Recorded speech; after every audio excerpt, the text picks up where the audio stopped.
Bonjour peuple de Dieu et bienvenue à tous ceux qui nous suivent sur toutes les plateformes numériques. Il est 13h30, l'heure de 15 minutes avec les pasteurs. 15 minutes avec les pasteurs est votre émission qui vous édifie, qui vous encourage et surtout qui vous rapproche davantage de lui.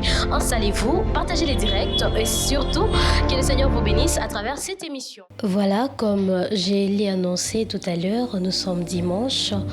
Et nous avons écouté la prédication qui avait comme thème les effets du péché dans un groupe de gens. Je suis en face du pasteur JJ, à qui j'ai dit d'ailleurs bonjour. Vous allez bien, pasteur? Voilà, vous avez parlé des effets néfastes du péché dans un groupe de gens. Alors, nous avons juste quelques questions à vous poser par rapport à votre prédication et qui va d'ailleurs aider plusieurs personnes à travers cette émission. La première question est de savoir, vous avez parlé des effets néfastes. Alors, des effets néfastes du péché dans un groupe de gens. Pourquoi n'avez-vous pas parlé directement des effets néfastes du péché dans la vie d'une personne? Parce que vous dites que le salut est individuel. Pourquoi le péché d'une seule personne peut amener à souffrir plusieurs personnes? Merci d'abord pour cette question. Soit je voulais résumer un petit peu l'enseignement que nous avions donné sur les effets du péché dans un groupe de gens. Ça nous a poussé à lire dans le livre Josué chapitre 7, là où on parle de l'histoire d'Akan. C'est à partir de cette histoire que nous avions compris qu'il y a des gens qui peuvent souffrir à cause des autres, à cause du péché des autres. L'histoire d'Akan, Akan était un Israélite comme tout autre. La première bataille qu'ils avaient, c'est de conquérir Jéricho. Après cette conquête, ils devaient prendre les butins et les amener au temple. C'était ça le consigne qu'ils avaient reçu. Mais lui, Akan, a pris des choses qu'il a cachées chez lui. Jéricho, qui était une grande ville, Israël a conquis ça. Après, il y avait une autre petite ville, Haï. Israël a jugé bon d'envoyer 3000 personnes pour conquérir cette partie. Malheureusement, ils avaient échoué, ils ont battu, ils ont fui. Il y a même 36 personnes sur le monde. Maintenant, en se basant sur la vie de ces 36 personnes-là, c'était des innocents. À supposer que c'était des mariés. Donc, ils ont laissé des veuves. S'ils avaient des enfants, ils ont laissé des orphelins.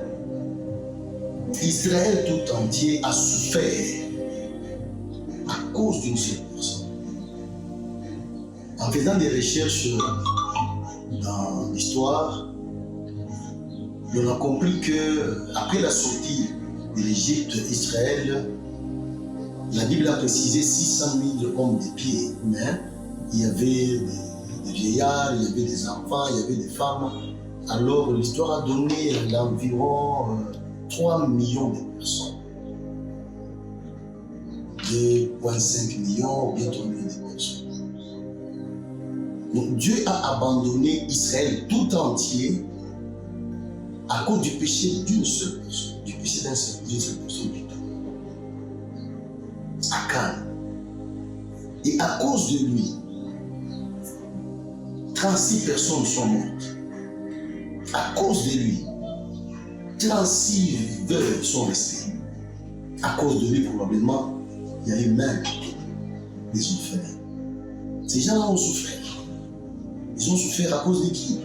Pas à cause d'eux-mêmes, mais c'est à cause d'Akan. Dans la vie pratique, dans une famille, il peut y avoir quelqu'un qui pêche. La famille tout entière souffre sans le savoir à cause du péché d'une seule personne.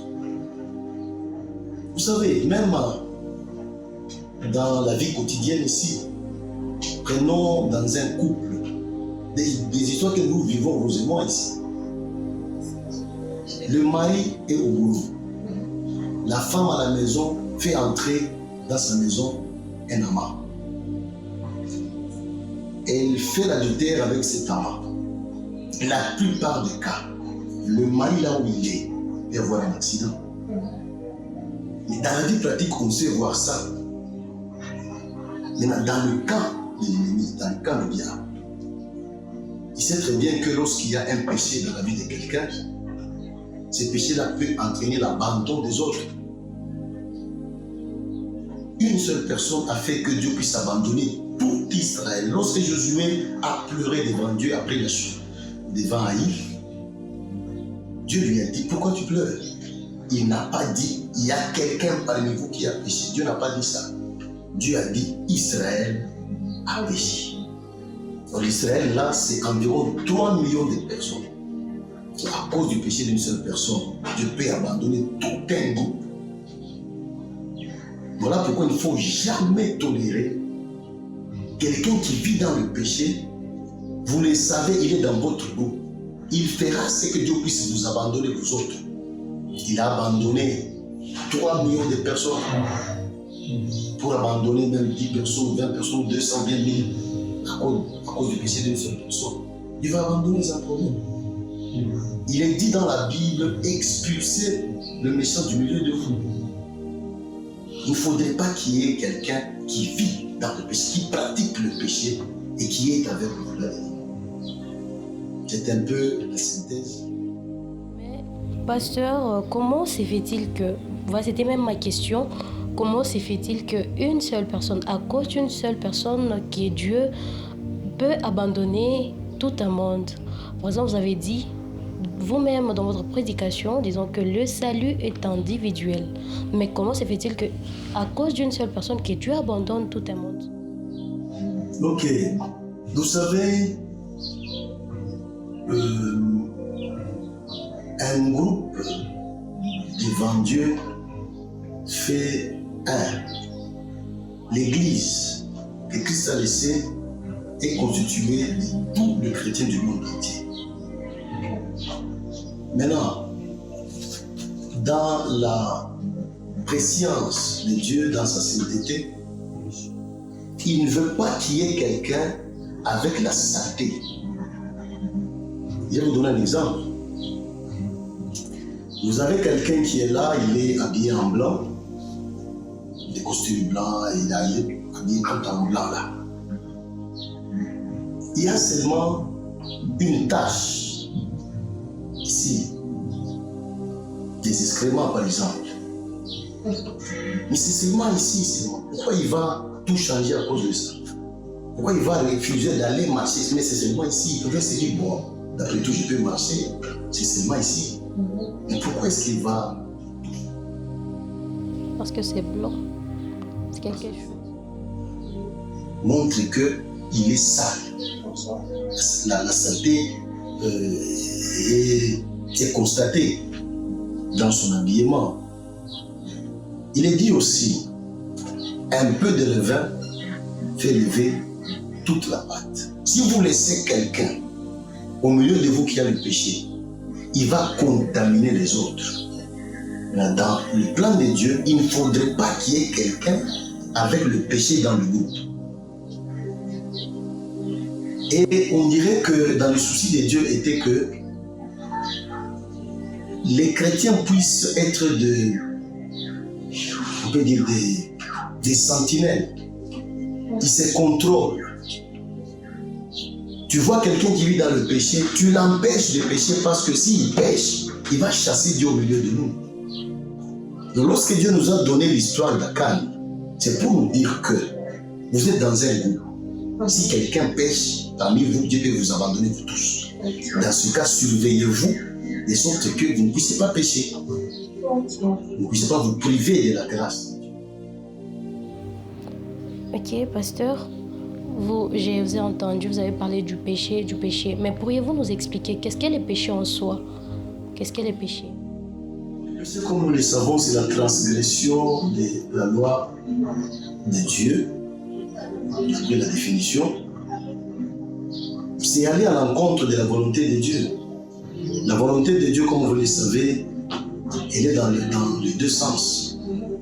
Il y a des choses que Dieu interdit aux chrétiens de faire. Si quelqu'un pratique ça, il a péché. Mais n'oubliez pas aussi qu'il y a des choses que Dieu demande aux chrétiens de faire. Si l'homme ne fait pas ce que Dieu lui a demandé de faire, ça aussi c'est un péché. Donc il est en dehors de la volonté.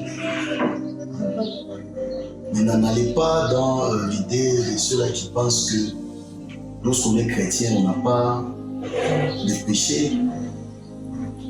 Bon. Je me rappelle bien dans la Bible, en Romains, il dit qu'à tous sont péchés, ils sont privés de la gloire de Dieu. Nous ne sommes pas parfaits, mais nous courons, nous cherchons la perfection, nous cherchons à plaire à Dieu. La Bible dit ceci: haïssez le mal, apprenez à faire le bien. Il faut haïr le mal et vous exercer pour faire le bien. Pour faire la volonté de Dieu. Donc quelqu'un qui ne fait pas la volonté de Dieu pêche. Et pasteur, qu'est-ce que nous pouvons retenir, je ne sais pas, quelques mots, qu'est-ce que nous pouvons retenir de votre prédication de ce dimanche ou de votre thème que vous avez choisi? Je rappelle encore les effets néfastes du péché dans un groupe de gens. Qu'est-ce que nous pouvons retenir? Ce qu'il faut retenir par là, c'est que il ne faut pas être une malédiction pour les autres. Il ne faut pas s'essuyer lorsqu'on est dans un groupe. Au lieu d'aller se repentir, on s'y introduit toujours avec le péché. La présence de celui qui pêche dans un groupe, il fera ce que Dieu puisse abandonner les autres. Alors, lorsque Dieu abandonne les autres, il y en a qui peut-être liés dans le groupe, il était malade, il avait des soucis, il voulait que Dieu puisse l'aider, mais à cause d'une personne, Dieu n'a pas visité le groupe.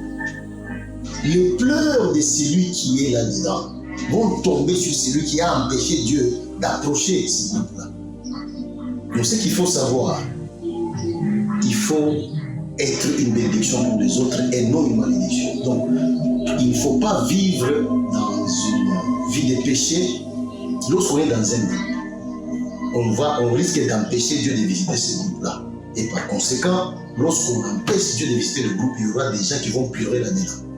Les pleurs de ces gens-là vont tomber à la tête de celui qui a péché et qui est resté dans le lit. Oui, lorsque quelqu'un pêche, il peut lui demander pardon. On peut prier pour lui et il n'aura plus de péché. C'est ce qu'il faut retenir. Deuxièmement, il y a des gens qui souffrent à cause des péchés des autres. Ils souffrent sérieusement. Il est malade, ses affaires ne marchent pas. Pourquoi? Parce que quelqu'un vit dans le péché dans le groupe où il est. Il y a par exemple dans d'autres familles, il y a eu la fille, une jeune fille qui est dans la famille, elle vit dans l'adultère, elle fait la débauche par-ci par-là, mais les parents ne sont pas dans ce péché-là. Mais les parents vont constater la présence des blocages, des histoires à cause de ce que fait leur fille dans la maison sans le savoir. Le péché amène des cortèges de malheur. C'est ce qu'il faut savoir. Et quels sont ces cortèges par exemple? Les maladies. Vous êtes dans la famille là, l'enfant tombe malade à tout moment. Vous n'avez pas l'argent, vous pleurez, donc l'histoire ne marche pas. Vous vous posez beaucoup de questions, vous pouvez penser aux sorciers, mais malheureusement c'est quelqu'un qui a chassé Dieu dans votre maison. C'est quelqu'un qui vit dans le péché, qui empêche Dieu de vous approcher. Il est là avec vous. Il faut que cet homme puisse soit confesser, soit quitter cette maison et Dieu il va revenir. Ok, merci beaucoup pasteur. Je pense que c'est tout pour aujourd'hui. On va vous visiter les dimanches prochains pour encore plus de précisions sur un autre thème bien évidemment. Merci. Merci. C'était 15 minutes avec les pasteurs, avec comme thème les effets du péché dans un groupe de gens. Merci d'avoir été avec nous sur toutes les plateformes numériques. Restez attachés à la parole des dieux, marchez dans sa lumière. Que le Seigneur vous bénisse. Au revoir et à très bientôt.